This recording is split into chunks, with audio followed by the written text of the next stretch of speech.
Oi, amigos, bem-vindos ao Relato com Júlia. Hoje vamos contar um relato que se chama 82 anos de história e ele está disponível lá no canal do Assombrado.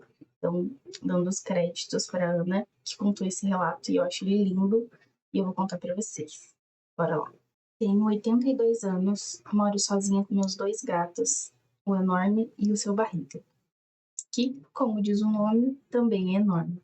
Sou velhinha lúcida, com zero cabelos brancos. Sou médica aposentada, mas artesã por paixão. Sou saudável, independente e antenada. Estou nas redes sociais por prazer e por causa do meu trabalho. E posso confirmar, isso não é uma fanfic. Esse nome modernoso para a história da carochinha. Por mais que vocês custem a acreditar, tudo aconteceu. Tudo começou no dia 28 de janeiro de 1937, na cidade de Ribeirão Preto, interior de São Paulo. Nasci da união de duas famílias tradicionais e abastadas. Meu pai era fazendeiro de café e comerciante de joias. Minha mãe, dona de casa e uma exímia modista. Dela, herdei o talento para costura e bordado, algo que me acompanha até hoje. Ainda sou procurada pelas maiores casas de vestido de noiva de São Paulo para fazer acabamentos. Éramos 4 filhos, 2 rapazes e 2 moças. Eu sou a mais velha. Depois de mim vieram os gêmeos, José e João, e a caçula, Maria. Tínhamos apenas um ano de diferença entre nós. Meu pai passava metade do mês em casa e a outra metade na capital, negociando a produção da fazenda e as joias que vinham de Minas Gerais. Eu era extremamente apegada a ele. Quando digo muito, era muito mesmo. Se a estadia dele em São Paulo demorava mais que o costume, eu chegava a adoecer de saudade. Isso irritava minha mãe, mas resultava em uma atenção especial dele para comigo. Eu não desgrudava dele. Se ele ia para a cidade ou para o campo, eu ia junto. Se ele almoçava ou jantava, lá estava eu. Se eu não aparecia, ele me chamava. Nossa educação primária foi feita em casa, com monitores que meu pai trazia da cidade. Estudávamos sob a supervisão direta dele. Minha mãe se ocupava da administração dos empregados e do seu ateliê de moda, que ficava no centro, a uns 45 minutos de carro da fazenda. Naquela época, as moças eram criadas para serem professoras, costureiras ou enfermeiras e se casarem com rapazes escolhidos pelas famílias. Mas comigo foi diferente. Eu sempre deixei claro ao meu pai que eu mesma decidiria com quem me casaria, e ele, que atendia todos os meus pedidos, nunca me contrariou. Em 1951, aos 14 anos, chegou a hora de estudar na capital. Achei que não conseguiria. Como ficar longe do meu pai vendo apenas um fim de semana por mês? Meus irmãos gêmeos não se importavam. Eles sonhavam em ir para a Europa. Minha mãe deu graças a Deus. Finalmente ficaria longe da queridinha do papai. Minha irmã Maria só pensava em vestidos e perfumes para conseguir um bom casamento. Mas meu pai me disse: confie em mim, você vai gostar da surpresa. Entrei para um conceituado colégio de freiras em São Paulo. Nas primeiras semanas eu só chorava. As freiras, acostumadas, cuidavam de mim e diziam que eu me acostumaria. O combinado era, um fim de semana por mês eu iria para a fazenda, mas nos outros 15 dias em que meu pai estava na capital, eu ficaria com ele. Essa era a surpresa. Meu pai tinha uma pequena casa na capital, algo que ninguém na fazenda sabia. Havia uma empregada lá, uma senhora idosa, gentil e prestativa. Eu amava ficar lá, mesmo sabendo que ele precisava sair para os negócios. Ele me pediu segredos sobre essa casa. Agora eu tinha um segredo com meu pai, e era o máximo. Aos poucos, parei de querer voltar para a fazenda. Na capital, íamos aos parques, cafés, lojas de moda, passeios de trem. Quando eu ia para Ribeirão Preto, ninguém se interessava pelos meus estudos ou novidades. Era como se eu nunca tivesse saído. Perto do fim do ano, meu pai veio falar sobre meu aniversário de 15 anos. Não tinha amigos em Ribeirão, mas meu pai fazia questão absoluta da festa. Ele usaria a ocasião para anunciar que os meus irmãos gêmeos iriam estudar no exterior. Janeiro de 1952. Meu debut. Escolhi tudo na capital. Docerias, modista. Minha mãe não teve tempo para fazer meu vestido. Então veio tudo de São Paulo. Meu pai me deu a joia mais linda do mundo, que guardo até hoje. Tudo estava perfeito. Entre os convidados havia uma família completa, pai, mãe e 5 filhos. E foi ali que as coisas começaram a mudar. Ele veio em minha direção, Eduardo. Eduardo era o mais velho dos rapazes daquela família. Pensa num rapaz lindo. Ele tinha 24 anos e já era médico formado e morava na capital, fazendo residência. Ele veio com uma caixinha de veludo nas mãos e disse: "Para a linda aniversariante que estou tendo o prazer de conhecer." Eu quase desfaleci de emoção. Dentro da caixa, um lindo colar com brincos de ouro e pedras brancas. Meu pai, expert no assunto, me disse depois: eram brilhantes. Meu pai percebeu meu interesse e deu um empurrãozinho. No fim da semana seguinte, marcou um churrasco e convidou a família de Eduardo. Começamos a conversar. Firmamos um compromisso. Firmamos um compromisso. Nos casaríamos logo após a minha formatura no colégio. O tempo passou, meus irmãos viajaram para o exterior e só falava conosco por cartas, que demorava meses. Tudo ia bem, até que, um certo fim de semana, acordei cedo na escola para encontrar meu pai no portão. Íamos para a fazenda, mas ao vê-lo, percebi algo diferente. Não havia os abraços apertados de sempre, não havia sorriso, nem as cócegas que ele sempre fazia. Ele parecia apagado. Perguntei pela minha mãe, pela Maria, e ele apenas disse que estava tudo bem, que estava apenas cansado da viagem. Fomos para a fazenda em silêncio. Nada de conversas alegres ou biscoitos sujando o carro. Chegando em casa, vi o automóvel dos meus avós, tios e a família do Eduardo. Minha mãe estava em casa, o que era raro. Meus avós me abraçaram, meus tios me olhavam de longe e eu gelei. Pensei nos meus irmãos da Europa, mas meu pai disse que estavam bem. Ele e o pai de Eduardo me levaram para a biblioteca. Eu comecei a chorar, perguntando o que estava acontecendo. Notei que minha irmã Maria não estava ali. Pensei que algo tivesse acontecido com ela e que a família do Eduardo estava nos dando apoio. De certa forma, era sobre a Maria. Minha mãe estava cabisbaixa quando meu pai soltou a bomba. Sua irmã está grávida. Naquela época era meio difícil, né? Engravidar fora do casamento ou antes de se casar. Então, o pessoal meio que tava de luto. Que rolê, imagina, chamada aí família de outra pessoa para contar. Naquela época, aquilo era o fim do mundo para uma família tradicional. Viu? Eu falei, mas tinha sido levada para a fazenda dos meus avós até decidirem o que fazer. Eu nem tirei minhas coisas do carro. Pedi ao meu pai que me levasse de volta para a capital imediatamente. Ele disse que não tinha condições, a viagem era muito longa e as estradas ruins. Concordei em ir no dia seguinte. Recolhi-me ao quarto. Não saí para nada. Até que na madrugada seguinte, fui despertada pelos gritos de horror da minha mãe. Nossa, minha irmã Maria havia se no quarto onde estava, na casa dos meus avós. Ela tinha apenas 14 anos. Daquele momento em diante, eu passei a entender o que era a vida. Eu, que vivia uma existência perfeita, vi tudo desmoronar em um instante. A morte de Maria não foi apenas uma perda, foi o gatilho para a destruição de tudo que conhecíamos. Eduardo, meu noivo, o homem que eu acreditava ser o meu destino, simplesmente sumiu. A família dele alegou não saber o paradeiro dele, o que ele fez ou para onde foi. Ele evaporou da minha vida no momento em que eu mais precisei. Minha mãe? Ah, minha pobre mãe. Ela caiu em uma depressão profunda e devastadora, da qual nunca, em tempo algum, conseguiu se curar. Meus irmãos, João e José, que estavam na Europa, nunca mais voltaram. A distância física tornou-se um abismo emocional intransponível. Meu pai, aquele homem forte, cheio de vida que eu tanto admirava, afundou-se em uma tristeza sem volta. Ele definhava cada dia e com ele seus negócios. As joias, o café, o comércio, tudo faliu. A fazenda que um dia foi o orgulho da região foi abandonada ao tempo e virou mato. Com um esforço sobre-humano, eu consegui terminar meus estudos, mas não tive forças para ir à formatura. Não havia o que celebrar. Voltei para casa, ou melhor, para o que restou dela. 6 anos se passaram desde a tragédia. Em 1962, aos meus 25 anos, eu estava completamente sozinho no mundo. Meus avós haviam falecido, minha mãe finalmente havia descansado da sua agonia, meu pai também se entregou e partiu logo em seguida.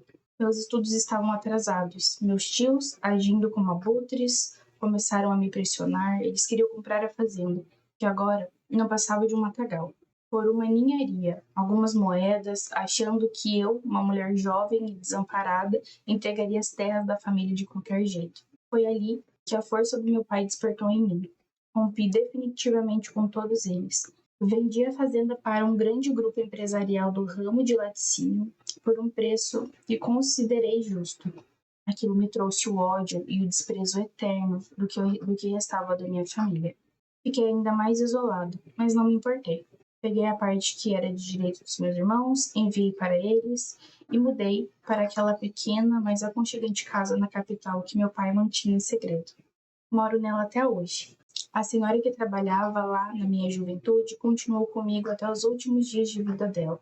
Demorei para aprender a viver sozinha e desenvolvi meu próprio jeito de me defender. Vida reclusa, nada de amigos, nada de vizinhos, nada de vida social ou restaurantes. Apenas eu e os meus estudos. Entrei para a faculdade de medicina. O estudo ocupava todo o meu tempo e me dava um propósito.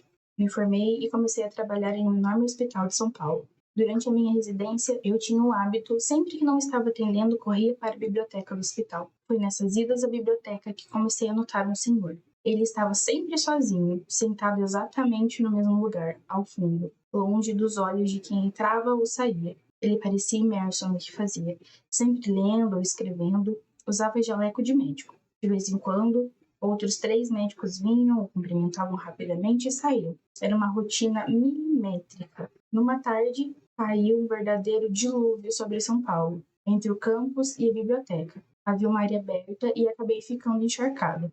Quando entrei na biblioteca, não havia ninguém, exceto a bibliotecária e aquele senhor ao fundo. Eu tentava me secar quando, de repente, ele já estava parado na minha frente oferecendo ajuda. Aceitei. Ele me emprestou seu jaleco seco, que me aqueceu instantaneamente. Convidei-o para se sentar comigo. Pegamos café, o meu triplo, como tomo até hoje, e começamos a conversar. Essa história é tão linda. Ele se apresentou como Dr. Antônio, cirurgião, mas que agora trabalhava apenas na área administrativa do hospital. Tinha 42 anos e era solteiro. Algo raro para ele. Aquele era o seu último dia ali. Ele estava de partida para o interior para assumir a administração de um hospital de referência. Conversamos por horas. Ele me perguntou sobre a minha vida, meus planos, minha família. Eu estava encantada. Antônio era um homem interessante, um verdadeiro lorde. Quando percebemos já era noite. Ele se ofereceu para me acompanhar até em casa, já que eu morava apenas a 15 minutos dali. Detalhe importante: ele não tinha carro e sequer dirigia. Fomos a pé, sob o que restava da chuva. Semanas se passaram. Eu sentia falta de vê-lo na biblioteca, até que num domingo de folga bateram à minha porta. Era um entregador com um maravilhoso ramalhete de rosas, cor-de-rosa e um brilhante. Era Antônio. Ele havia chegado à cidade e me convidava para almoçar. Se eu aceitasse, deveria apenas dizer sim ao entregador. Eu disse sim. Corri para me arrumar. Meu melhor vestido, a joia que meu pai me deu e um perfume discreto. Às 11 horas em ponto, ele chegou. Mas ele não veio me buscar para sair. Ele trouxe o almoço, carne, massa, vinho, tudo pronto e quentinho. Almoçamos, conversamos e ele até me ajudou a organizar a mesa depois. No final, ele tirou do bolso uma pequena sacolinha de seda. Dentro, um broche incrivelmente lindo, com uma pedra roxa e uma medalhinha onde se lia Dediná. Perguntei quem era e ele respondeu: era minha mãe. Aquilo me assustou um pouco. Éramos apenas amigos, nos encontrando oficialmente pela primeira vez. E ele já me dava uma joia de família, mas ele apenas sorriu e disse: vamos nos ver muito ainda. As visitas tornaram-se frequentes e logo começamos a namorar. Ele me pediu em casamento e eu aceitei, mas havia um porém. Ele trabalhava longe. Eu continuava irredutível sobre não dirigir. Eram 2 horas para ir e 2 para voltar, todos os dias. Casamos em casa, apenas com o juiz de paz, uma funcionária do cartório e os 3 amigos médicos dele do hospital. Foi lindo. Ele comprou a aliança sozinho e eu as amei. Na lua de mel, viajamos para o interior. Eu fui dirigindo. Foi ali que eu percebi o pavor absoluto que Antônio tinha de carros. Era pânico, um trauma profundo, que eu pretendia tratar com calma mais tarde. Antônio era ainda mais recluso do que eu. Ele não ia ao mercado, ele não ia à farmácia, não buscava pizza, ele só saía de casa para trabalhar, exatamente às 5 da manhã e voltava às 6 da tarde. Sobre a família dele, ele dizia ter apenas um irmão mais velho, já falecido, e pais também falecidos. 1 ano de casada, eu era feliz, tinha um parceiro pleno. Então, uma manhã, acordei me sentindo muito mal. Sendo médicos, soubemos na hora, eu estava grávida. Estranhamente, não houve aquela festa de filmes. Foi um momento contido.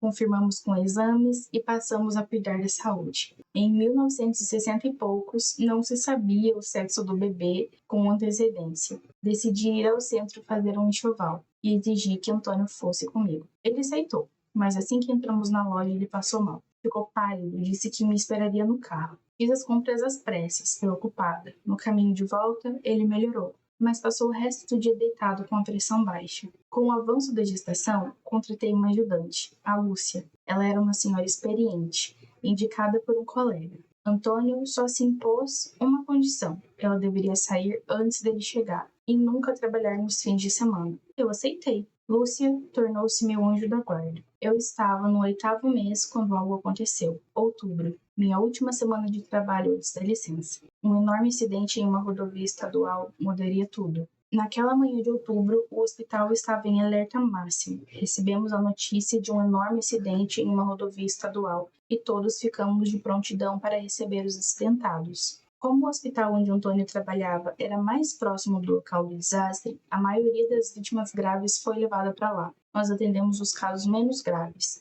e por volta do meio-dia tudo parecia organizado. Foi exatamente nesse momento que meu destino deu mais um salto. Minha bolsa rompeu. Entrei em trabalho de parto ali mesmo, e em menos de 1 hora minha filha estava em meus braços. Foi tudo muito rápido.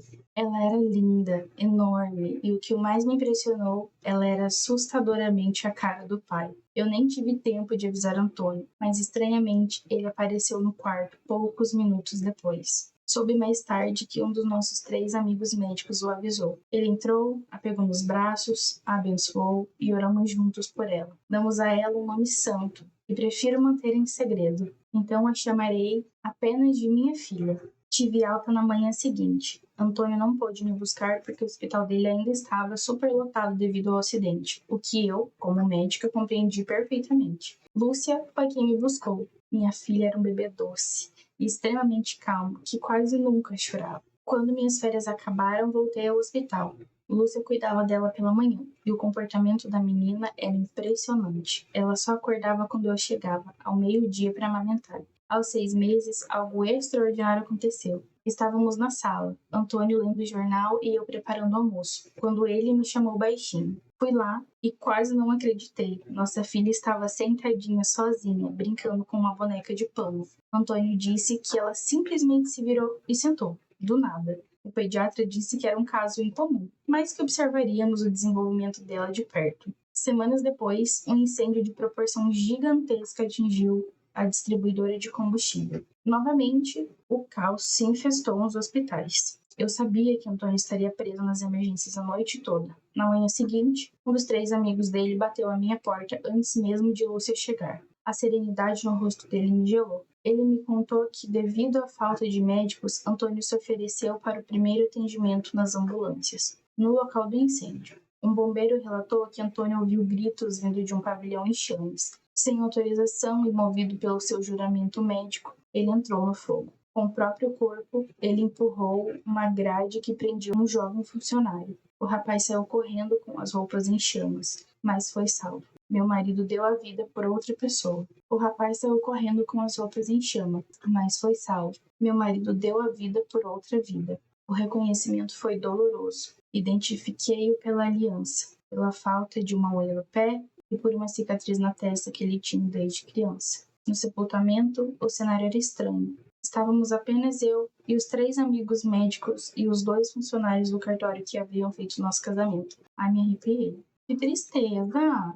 Não havia ninguém do hospital onde ele trabalhava. Achei estranho que um médico que morreu como herói não tivesse um único representante de instituição presente, mas decidi que resolveria os trâmites burocráticos depois. Antes de ir embora, um dos amigos me entregou uma maleta de médico antiga, marrom. Me disse para abri-la em casa com segurança. Quando abri, encontrei uma quantidade enorme de dinheiro. Dias depois, fui ao hospital onde Antônio trabalhava para dar baixa na documentação e solicitar a pensão da minha filha. Fui recebida por um dos diretores. Quando mencionei o nome do meu marido, o diretor ficou espantado. Ele me olhou com pena e disse: "Minha senhora, eu não sei de quem a senhora está falando." Eu insisti, mostrei que ele era diretor, mencionei o crachá, mas todos no hospital confirmaram que nunca houve ninguém com o nome de Antônio trabalhando ali. Eles chamaram uma psicóloga, achando que eu estava desorientada. Saí de lá sem chão, dirigi por 2 horas em transe, tentando processar como o homem com quem vivi, tive minha filha, simplesmente não existia nos registros daquele hospital. No dia seguinte, fui ao meu próprio hospital procurar pelos nossos 3 amigos médicos, aqueles que frequentavam minha casa e estiveram em meu casamento. Procurei o departamento pessoal e pedi para ver a folha de funcionários. O que vi me fez perder o fôlego. Os doutores fulano 1, fulano 2 e fulano 3 realmente trabalharam ali, mas todos já haviam falecido há mais de 20 anos. Nossa, velho, eu tô muito arrepiada. Eu amo muito esse relato, vocês não têm noção. Eu já ouvi ele 2 vezes. Ele é maravilhoso. Desesperada, corri ao cartório. Eu precisava falar com o juiz de paz e a funcionária que celebraram o meu casamento e que também estiveram no enterro. Mostrei certidões ao tabelião. Ele olhou os livros de registro e empalideceu. As assinaturas estavam lá, mas ele me explicou tremendo que aquele juiz e aquela funcionária também haviam morrido há mais de 2 décadas. Meu Deus, eu me arrepio atrás do outro. Quem esteve na minha casa? Quem assinou aqueles papéis? Quem eu havia sepultado? A polícia abriu uma investigação, mas eu já não sabia mais o que era realidade ou pesadelo. Voltei para casa destruída. Lúcia, meu anjo, cuidou de mim. Me deu sopa e um chá. E nos sentamos na varanda. Contei tudo a ela, esperando que ela me achasse louca, mas a resposta dela foi o que me manteve de pé. Lúcia confessou que nunca tinha visto Antônio pessoalmente, pois ele saía antes dela chegar e voltava depois que ela saía. Ela apenas o conhecia por fotos. E ela me disse: eu sou de uma religião de matriz africana e entendo coisas que você talvez desconheça. Ela olhou nos meus olhos e afirmou: gente, tô muito arrepiada, vocês não. Olha, vocês não. Ela olhou nos meus olhos e afirmou: sua filha é a reencarnação de alguém que te fez muito mal no passado e voltou para se redimir e te fazer feliz. Seu marido foi apenas um enviado para que esse nascimento acontecesse. A polícia encerrou o caso, dizendo que eu fui vítima de um golpe de um farsante e que minha mente estava insana pelo trauma. Chegaram a ameaçar tirar minha filha de mim se eu continuasse espalhando sua história. Eu me calei para o mundo, mas não para a verdade. Vendi as joias que Eduardo me dera aos 15 anos para financiar uma investigação particular, através do sobrenome incomum do Antônio. Localizei um possível familiar em uma cidade vizinha. Peguei minhas fotos, certidões e o broche que Lúcia me entregou, dizendo: leva. Fui até uma casa enorme e linda. Fui recebida por uma senhora idosa, Dona Edna. Quando mostrei a foto do meu casamento, ela quase desmaiou. Ela disse que o homem na foto era idêntico ao pai dela, que havia morrido há mais de 60 anos em um acidente de estrada. O detalhe final veio quando abri o broche. Ela começou a chorar copiosamente. Mostrou-me álbuns antigos onde a avó dela, a Dona Edna, apareceu usando exatamente aquele mesmo broche roxo. Dona Edna conheceu minha filha e ficou apaixonada. A menina era a imagem cuspida e escarrada do pai, ou melhor, do avô de Edna. O mistério estava explicado de uma forma que a ciência jamais alcançaria. Assunto resolvido com a Dona Edna e explicado de forma convincente por Lúcia. Eu finalmente toquei a minha vida. Passei a me dedicar inteiramente à costura e ao bordado para sustentar minha pequena. E preciso dizer a vocês, ela crescia de uma forma maravilhosa. Era uma criança forte, inteligente, linda, tranquila, amiga e obediente. Ela era tudo o que uma mãe poderia desejar. Nunca precisei chamar a atenção dela para nada. Na escola, ela era considerada um prodígio. Lúcia era só amores por ela e pela nossa casa. A neta de Lúcia, que era apenas um pouco mais velha que minha filha, passava todas as tardes conosco após a escola. Elas cresceram juntas, sob nossos cuidados e proteção. O tempo voou e minha filha chegou aos 10 anos. Numa certa tarde de inverno, não me recordo o mês exato, mas o frio era intenso. Ela começou a se sentir mal. Fui verificar e ela estava febril. Inicialmente, não achei que fosse nada grave, mas fiquei em alerta, pois em uma década de vida ela nunca tinha sequer tido uma gripe. Mas a febre evoluiu com uma rapidez assustadora. Levei-a imediatamente ao hospital. Ela precisou de soro e medicações intravenosas.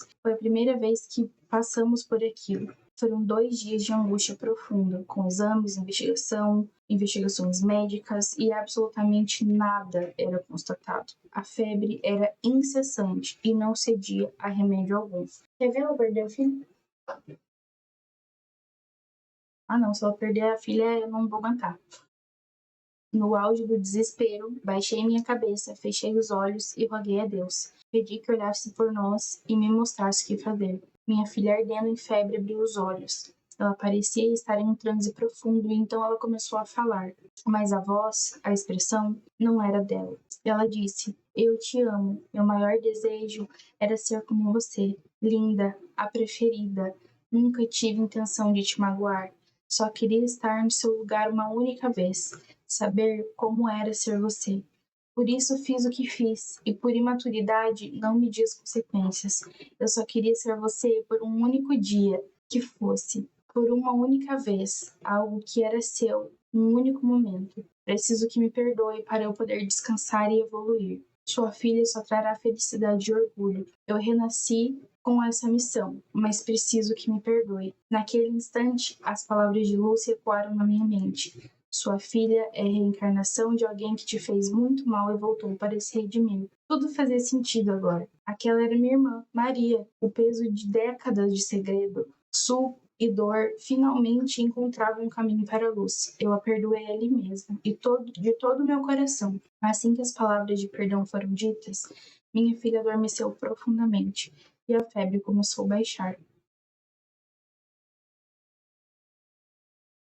No dia seguinte, ela acordou como se nada tivesse acontecido. Não tinha mais nada e recebeu alta. Minha filha cresceu e se tornou uma mulher forte e bem-sucedida em tudo que se propôs a fazer. Minha querida Lúcia, anos depois, partiu serenamente para o seu merecido descanso. Com a partida dela, eu assumi a educação de sua neta e a adotei legalmente. E ela se tornou minha filha também. As duas se formaram na mesma profissão. Hoje, elas são comadres, melhores amigas e irmãs de alma. Aquela reserva financeira que encontrei na maleta marrom, junto com a minha herança, serviu para dar segurança que elas precisavam para florescer. E aqui estou eu, contando resumidamente essa parte da minha vida a vocês. Acreditem, está resumido. Minhas 2 filhas moram aqui perto, no mesmo condomínio. Estão sempre por aqui. Tenho genros, netos, meus gatos e, acima de tudo, sou feliz. Agora, aos 82 anos, eu apenas aguardo a hora de me encontrar com os meus. Enquanto isso, sigo bordando, deixando minha arte encantar momentos importantes na vida de outras pessoas.